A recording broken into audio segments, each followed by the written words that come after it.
모든 일에는 하수와 고수가 있는 것 같습니다.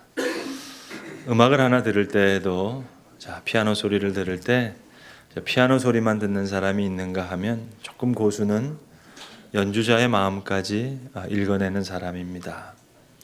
또 그거보다 조금 더 수준이 높은 고수는 연주자의 마음만 읽는 것이 아니라 그 곡을 작곡한 작곡자의 마음까지 읽을 수 있는 사람, 아마 그 사람이 고수일 겁니다. 그러니까 하수란 열매와 결과에 집착하고 또 고수는 아마 그 모든 과정까지를 다 짚어낼 수 있는 사람일 겁니다. 운동 경기도 그런 것 같습니다.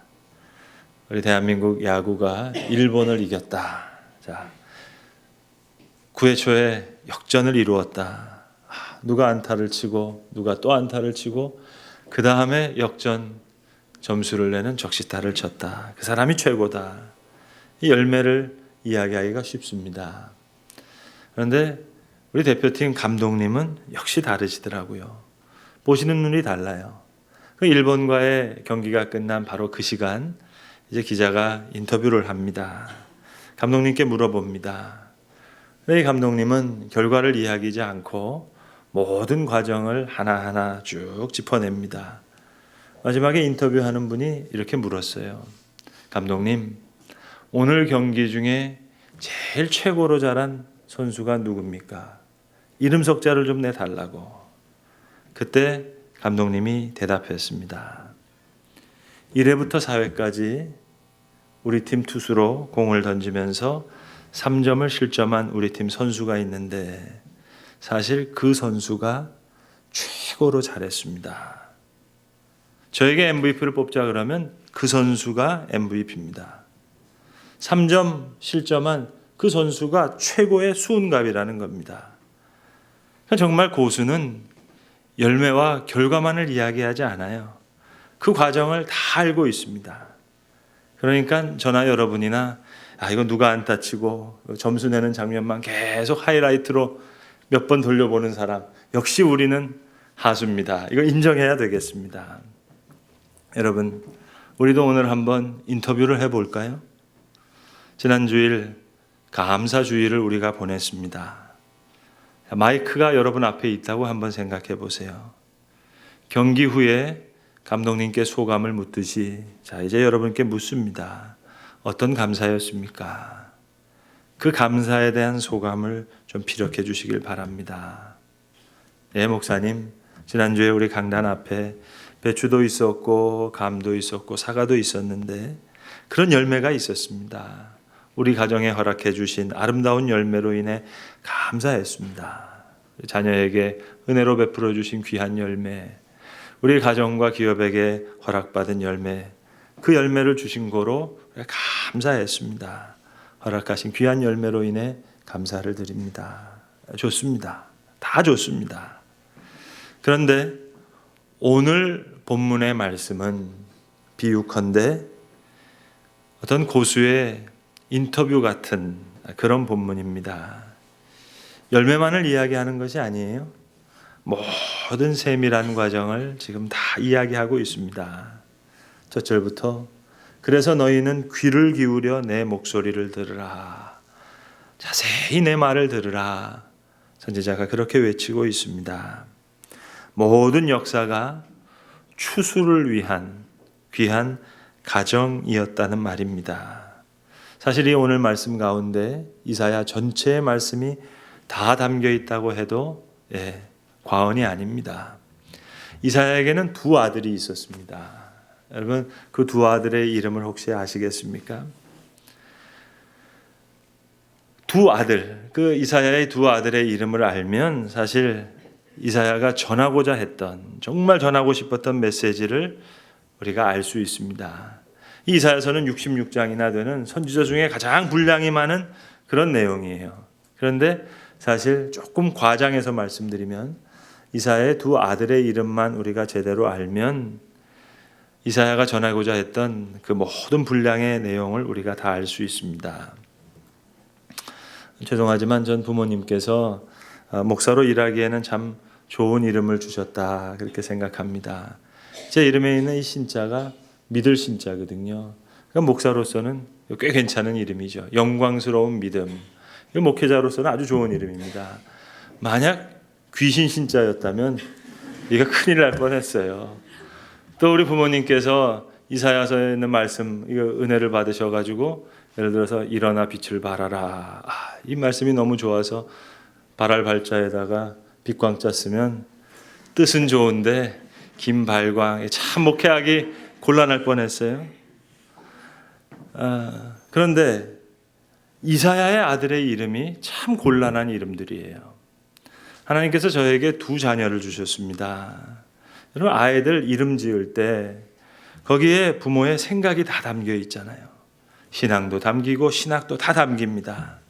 저는 제 목회나 제 신앙 가운데 제일 중요한 주제는 은혜입니다. 은혜. 그래서 제 자녀의 이름을 지을 때 첫 아이의 이름은 은혜 은자로 시작하는 이름을 지어주었고, 둘째 아이의 이름은 은혜 해자로 시작되는 그 이름을 붙여주었어요. 그러니까는 이름을 지을 때 그 이름 속에는 이름을 지은 자의 많은 생각, 많은 철학, 분명한 생각들이 다 담겨 있단 말입니다. 그러니까 이사야의 두 아들에도 이사야가 전하고자 하던 메시지가 다 담겨 있다고 볼 수 있는데, 그 이름이 뭐냐 하면, 한 아들의 이름은 마알살렐 하스바스라는 이름이에요. 참 곤란한 이름입니다. 발음하기가 곤란한 이름이 아니라 그 뜻이 참 이름치고는 고약한 이름이에요. 마알살렐 하스바스. 그대로 직역하면 너희가 곧 노략질을 당할 것이다. 그것도 속히. 쉽게 번역하면 곧 쪽박을 찰 거다. 그겁니다, 여러분. 아들 이름을 어떻게 이렇게 지어요? 너무 곤란한 이름 아닙니까? 그런데 하나님께서 이사야에게 아들을 주면서 이름을 그렇게 지으라고 했어요. 그리고 이제 이스라엘 왕들을 만나러 다닐 때 이 아이를 함께 데리고 가서 그 아이의 이름을 왕 앞에 이야기하라는 겁니다. 우리로 치면 이 아이의 이름이 김심판이에요. 하나님의 심판이 곧 당신께 임할 겁니다. 그런 이름이 마알살렐 하스바스예요. 또 다른 아들의 이름은 스알 야숲입니다. 직역하면 남은 자가 돌아오리라. 다른 하나들의 이름은 김회복인 거예요. 심판과 회복, 마알살렐 하스바스 그리고 스알 야숲, 이 두 아이를 데리고 다니면서 하나님의 말씀을 전하는 거예요. 이사야의 이름은 여호와는 구원이시다라는 뜻입니다. 그러니까 이사야의 이름은 우리식으로 하면 김구원이에요. 그러니까 이사야가 전한 구원의 소식은 두 아들의 이름에 담겨 있어요. 김심판과 김회복, 마알살렐 하스바스와 스알 야숲. 중요한 것은 임마누엘의 시간은 이 마알살렐 하스바스와 스알 야숲을 지나서 온다는 겁니다. 여러분, 이사야서의 가장 유명한 예언이 뭐예요? 메시아의 예언 아니겠어요? 보라, 처녀가 잉태하여 아들을 낳을 것이요 그의 이름을 임마누엘이라 하리라. 이사야의 이 유명한 예언은 바로 이 상황 가운데 주시는 말씀이에요. 마알살렐 하스바스와 스알 야숲의 시간이 지나서 보라, 처녀가 잉태하여 아들을 낳으리니 그의 이름을 임마누엘이라 하리라. 우리가 너무나 잘 아는 말씀이잖아요. 그 임마누엘의 예언, 한 아이가 우리에게 낳고 한 아들을 우리에게 주신 바 되었느네. 그의 어깨에는 정사를 메었고 그의 이름은 기묘자라, 모사라, 전능하신 하나님이라, 영존하시는 아버지라, 평강의 왕이라 할 것임이라.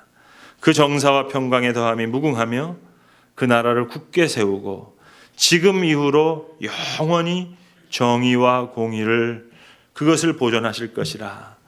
만군의 여호와의 열심이 이를 이루시리라. 여호와의 열심이 마알살렐 하스바스와 스알 야숲의 역사를 통해서 이제 결론적으로 임마누엘의 역사를 이루실 거라는 거예요. 이것이 이사야서 전체의 내용입니다. 그리고 이걸 저처럼 강단에 서서 이렇게 이 가운을 입고 말씀을 전한 게 아니에요. 이사야는 벌거벗은 몸으로 신발도 신지 않고 맨몸과 맨발로 볼기짝까지 다 드러내면서 수년간 진정한 임마누엘의 역사를 이루기 위한 이 마알살렐 하스바스와 스알 야숲의 역사를 전한 겁니다. 자, 그렇다면 오늘 본문의 말씀은요. 오늘 본문의 말씀은 구원을 추수라는 그림으로 설명해 주는 겁니다. 밭을 가는 농부가 있어요. 오늘 성경에 이렇게 얘기합니다. 밭을 가는 농부가 매일같이 밭만 갈고 있겠느냐. 무슨 말입니까? 농부가 매일 밭에 나가서 밭을 갈아엎는 것 같아요. 그러나 밭만 갈아엎는 것만이 아니라는 겁니다. 갈아엎는 분명한 이유가 있죠. 씨를 뿌리기 위한 거예요. 하나님이 오늘도 이렇게 역사하신다는 거예요. 하나님이 우리를 갈아엎으세요. 돌도 좀 골라내야 되겠고 잡초 같은 뿌리도 다 좀 뽑아버려야겠어요. 그래서 밭을 갈아엎으시듯이 우리에게 역사하신다는 말이에요. 그러나 밭만 갈아엎는 것이 아니라 밭을 그렇게 갈아서 이제 씨를 뿌립니다. 오늘 본문이 말씀합니다. 소의 향을 뿌리며 대의 향을 뿌리며 소맥은 줄줄이 심고 대맥은 정한 곳에 심고 귀리는 그 가장자리에 아름답게 심는다는 거예요. 씨를 뿌리기 위해서, 더 정확히 말하면 추수를 위해서 밭을 기경하십니다. 그 과정이 얼마나 감사해요. 열매만 감사한 것이 아니라 그 모든 과정이 너무너무 감사해요. 성도 여러분, 이사야가 전한 메시지는요, 한마디로 참 인기가 없는 메시지였습니다. 사회적으로나 문화적으로나 정치적으로나 경제적으로 볼 때 정말 듣고 싶은 이야기가 아니에요. 왜요? 이사야가 전한 메시지는 다른 이야기가 아니고 북쪽 이스라엘은 이제 곧 아수르에게 멸망당할 것이고 남쪽 유다 예루살렘은 이제 곧 바벨론에게 멸망당한다. 그거예요, 여러분. 이사야서 66장을 다시 눈을 씻고 두 눈을 부릅뜨고 한번 다시 읽어보세요. 그것 말고 다른 이야기가 있는지 없어요. 북이스라엘은 아수르에 망할 것이고 남유다는 바벨론에게 망한다. 그게 다예요. 그런데 중요한 것은 이제 고수의 눈으로 보면 신앙의 고수만 볼 수 있는 거예요. 그 모든 과정이 추수를 위한, 구원을 위한 역사였어요. 밭 가는 농부가 맨날 밭만 갈아엎는 줄 아느냐? 아니요. 소의 향을 뿌리고 대의 향을 뿌리시고 소맥은 줄줄이 심으시고 대맥은 정한 곳에 심으시고 귀리는 그 가에 심기 위해서, 이 추수를 위해서 아수르를 통해서 북이스라엘을 갈아엎으시는 거예요. 바벨론을 통해서 남유다를 갈아엎으시는 거예요. 마할살렐 하스바스, 이 고약한 이름 없이는 임마누엘이라는 이름이 주어질 수가 없어요. 마할살렐 하스바스라고 하는 이 곤란한 이름은 임마누엘이라는 이름을 위해서 꼭 필요한 이름이에요. 심판은 구원을 위한 과정이에요. 그리고 구원은 심판의 과정을 통해서 맺어지는 열매예요. 자, 그리고 오늘 본문은 하나를 더 이야기합니다.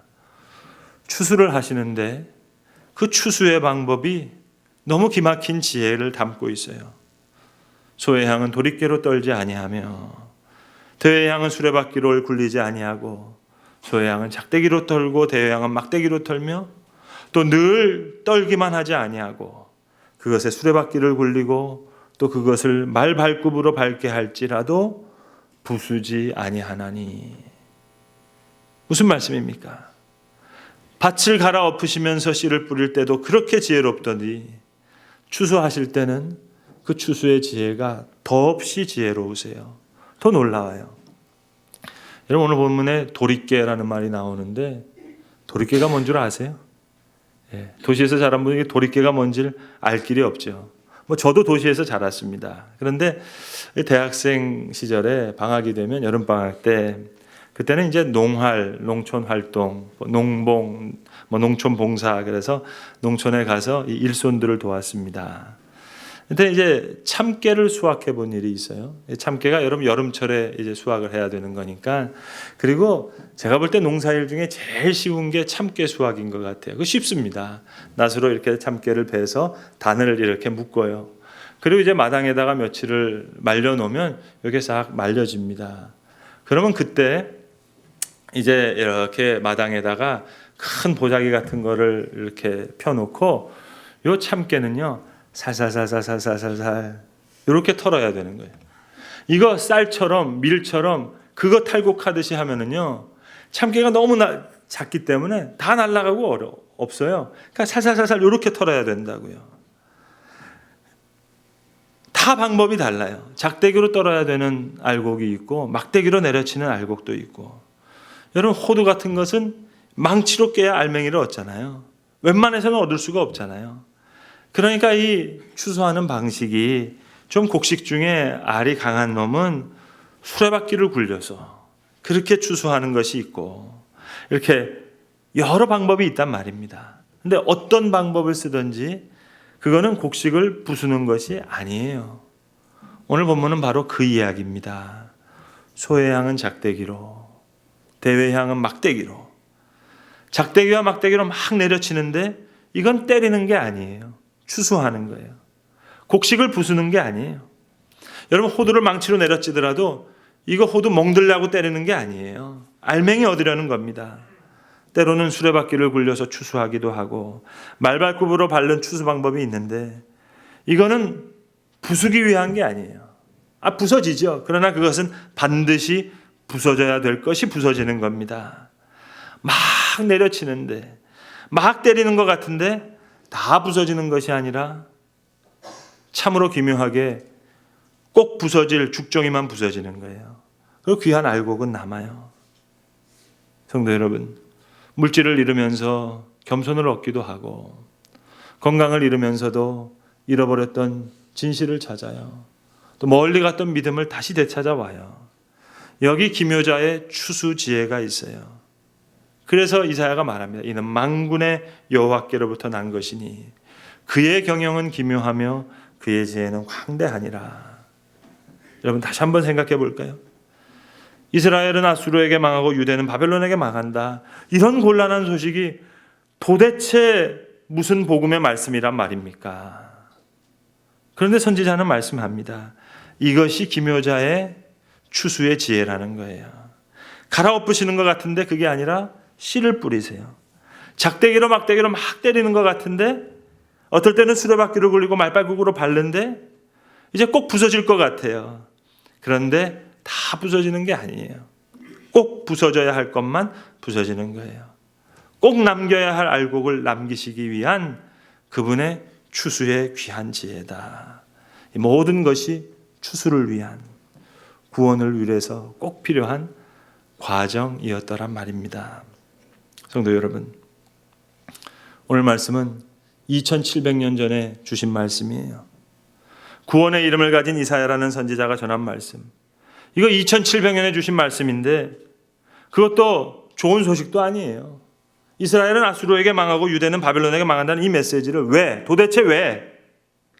21세기를 살아가고 있는 우리가 왜 이 말씀을 하나님의 말씀으로 읽어야 합니까? 도대체 이유가 뭐예요? 그것은 바로 이것이 오늘 우리에게 역사하시는, 오늘 일하시는 하나님의 모습이기 때문이에요. 하나님은 오늘도 이렇게 씨를 뿌립니다. 오늘도 이렇게 추수하세요. 여기 일하시는 우리 아버지의 모습이 있고 씨를 뿌리시는 그분의 모습이 있고 알곡을 추수하시는 하나님의 모습이 있습니다. 오늘도 하나님은 사랑하는 자의 밭을 기경하세요. 묵은 땅을 갈아엎으세요. 사랑하는 예루살렘을 세우시기 위해서 바로 예루살렘을 다시 헐어버리세요. 그리고 다시 세우세요. 마을살렐 하스바스. 이것은 오늘 묵은 땅을 다시 기경하시는 하나님의 또 다른 이름입니다. 스알야숲. 이것은 추수하시는 우리 아버지의 또 다른 이름입니다. 이 이름의 역사를 통해 새로운 예루살렘이 추수되는 거예요. 하나님께서 이사야에게 이 그림을 보여준 거예요. 그러니까 이사야서는 그 전체가 하나의 그림입니다. 모든 게 다 그림 언어예요. 그리고 이제 시온산에 어린 양의 보좌가 서요. 다 갈아엎은 것 같은데 알곡이 이렇게 추수돼요. 그래서 시온이여 깰지어다, 거룩한 성 예루살렘이여 너는 아름다운 옷을 입을지어다, 일어나 빛을 발하라. 이는 너의 빛이 이르렀고 여호와의 영광이 너의 위에 임하였음이니 보라 어둠이 땅을 덮을 것이며 캄캄함이 만민을 가려오려니와 오직 여호와께서 너의 위에 임하실 것이며 그의 영광이 너의 위에 나타나리니 열방은 너의 빛으로 열왕은 비치는 너의 광명으로 나아오리라. 이제 추수하시는 이 하나님의 역사가 있는 시온산을 향해 온 열방이 무릎을 꿇고 찬양을 드립니다. 마알살렐 하스바스와 스알야숲의 이름을 통해서 임마누엘의 새로운 이름이 여호와의 시온산에 다시 주어질 때 이 일하시는 하나님, 이 기경하시는 하나님, 이 추수하시는 하나님을 찬양하는 겁니다.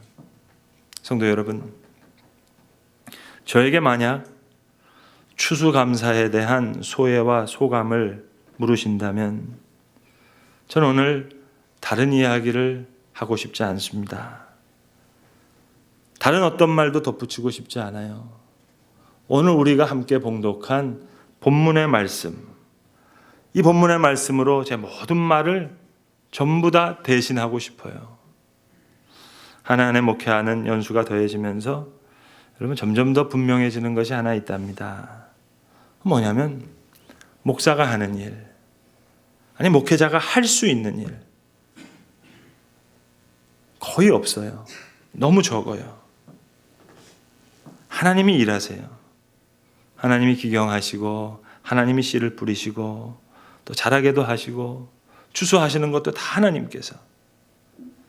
우리 교회 우리 교우들 1년 동안 많은 일이 있었죠.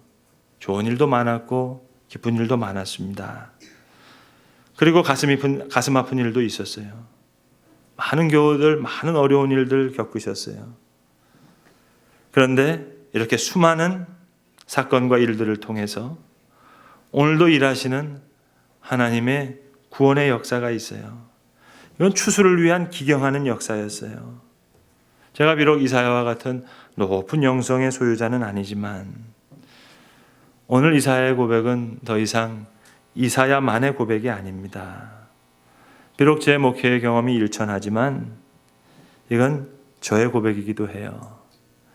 이사야가 전한 말씀이지만 이 말씀은 제 입술에 붙여주신 하나님의 말씀입니다.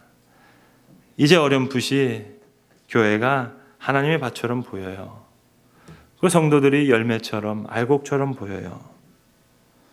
오늘 본문의 말씀은 2700년 전에 예루살렘을 향해 외친 이사야의 말씀만이 아니라 오늘 이 교회에, 오늘 이 하나님의 밭에서 일하시는 하나님의 모습을 분명히 보여주는 말씀입니다. 하나님의 은혜로 그래도 그만큼 눈을 뜨게 됐어요. 파종하려고 가는 자가 어찌 쉬지 않고 갈기만 하겠느냐. 하나님께서 밭만 갈아엎고 기경하신 것이 아니었어요. 소의 향을 뿌리셨어요. 대향도 뿌리셨어요. 소맥은 줄줄이 심으셨어요. 대맥은 정한 곳에 심으셨어요. 귀리는 그 가장자리에 잘 심으셨어요. 이제 제 눈에 정말 이 그림이 보여요. 정말 점점 더 확실하게 보여요. 그래서 이만큼 하나님께서 목회자로 만들어 주신 거예요. 여러분 오늘 한 해도 하나님께서 저와 여러분을 그래도 이만큼 사람 만들어 주셨어요. 그게 감사한 거예요. 많은 일을 통해서 이만큼 알곡되게 하셨어요. 그러니까 감사하죠. 모든 과정이, 열매만이 아니라 모든 과정이. 어제 아들이랑 좀 시간을 보냈습니다. 죄송하지만 목사는 토요일 날 시간을 가족들과 보낼 수가 없어요. 주일 준비해야 되잖아요. 그래서 이 아들 녀석이 늘 불만이, 다른 친구 아빠들은 주말에 늘 놀아주는데 토요일 날 아빠는 나랑 놀 수가 없어서 그게 늘 불만 아닌 불만이에요. 근데 어제 제 아내가 교육부 행사가 있어서 1박 2일 행사가 있어서 아들과 함께 할 수가 없어서 아들이 무슨 저 잠실에 운동 경기를 하는데 제가 이제 하는 수 없이 이제 따라가게 됐습니다. 그러니까 자기가 하는 운동에 대한 경기였으니까 아들 입장에서는 중요한 행사였죠. 같이 따라갔어요. 그런데 경기가 끝나고 아들이 그러는 거예요. 아빠 잠실까지 왔는데 나 몽촌토성 그거 못 봤으니까 그거 좀 구경 가자 그러더라고요. 그래서 아들하고 단 둘이서 그 몽촌토성길을 1시간 넘게 이렇게 걸었어요. 그러고 나서 제 아들이 저한테 뭐라 그러는 줄 아세요? 자기가 지금 시합에서 이기고 진 거 그건 벌써 다 잊어버렸어요. 그러면서 저한테 뭐라고 얘기하는 거 하니, 아빠, 나 아빠랑 오늘 이거 몽촌도성 천천히 걸은 거 이게 너무너무 좋았어. 제일 좋았어. 여러분, 제가 미치는 줄 알았어요. 좋아서. 뭐 이기고 진 경기 다 잊어버렸어요. 그리고 집에 돌아오는데 토요일 날 얼마나 막히는지요. 길이 그렇게 막힐 수가 없어요. 2시간 넘게 시간이 걸리는데 아이가 뭐라 그러는 줄 아세요? 아빠, 나랑 드라이브 해줘서 너무 고맙다고.